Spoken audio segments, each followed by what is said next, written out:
Today, Badajoz is a fairly typical Spanish city with an old quarter centred around a town square with its cathedral and surrounded by modern urban developments.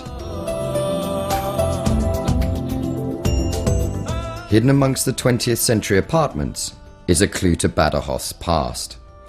Vast fortress walls and bastions hint at a time of different fortunes for the city.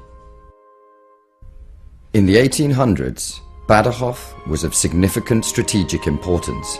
Situated as it was, in southern Spain close to the Portuguese border, defending one of the main roads across into Spain. In fact, in 1812, it was to become the scene of one of the most infamous episodes in British military history. At the time, the town was occupied by the French, but Wellington needed to take it if he was to advance into Spain. The fortress town was of a modern design and boasted some formidable defences. The west of the town was defended by a long, curved wall that was lined with 7 bastions, each of which was a significant fortification in its own right, and had a score of guns providing the other bastions with covering fire. The north of the city was protected by the River Guadiana, the only approach being across a long stone bridge which was also heavily defended by guns. The castle lay to the east and was equally difficult to attack, sitting on top of a steep sided hill with 50-foot high walls. In March of that year, Wellington laid siege to the city and placed his guns on the hills to the southwest of Badajoz. Today these hills have been heavily built over, but in 1812 they made an ideal location to fire down upon the city walls. He chose to make breaches in the Santa Maria and Trinidad bastions. Today these bastions seem idyllic, surrounded by gardens, but in 1812 these gardens made up the ditches which were part defences. On the far side of the ditch were the glacis, which were large mounds of earth designed to deflect the cannonballs over the walls. There is little evidence of these today, as they have been flattened out and built over. Close to the bullring is a small section that gives an idea of what they were like. 3 breaches were made in the walls.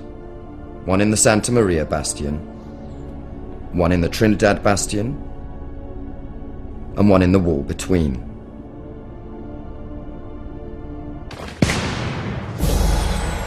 On the night of the 6th of April, the order was given for the attack. 2 divisions charged the breaches, jumping down the 29-foot drop from the glacis into the ditch, and then running across 60 feet of open ground. This open ground is now a serene municipal garden, but that night it would have been a murderous environment covered by the defenders' cannon and muskets.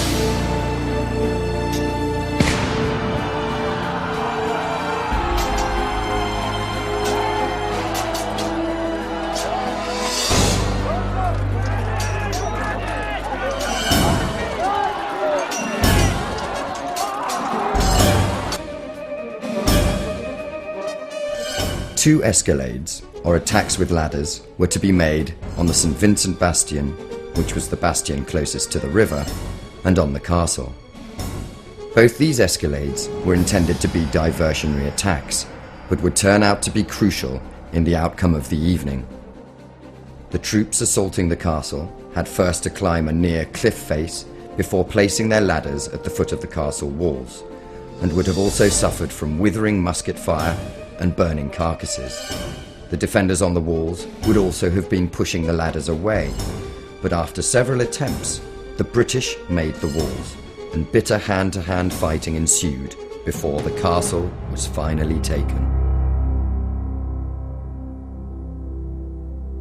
By far the most successful assault on the town came from the 5th Division at the St. Vincent bastion, which was relatively easily taken. The troops then fought their way through the town to take the breaches from the rear.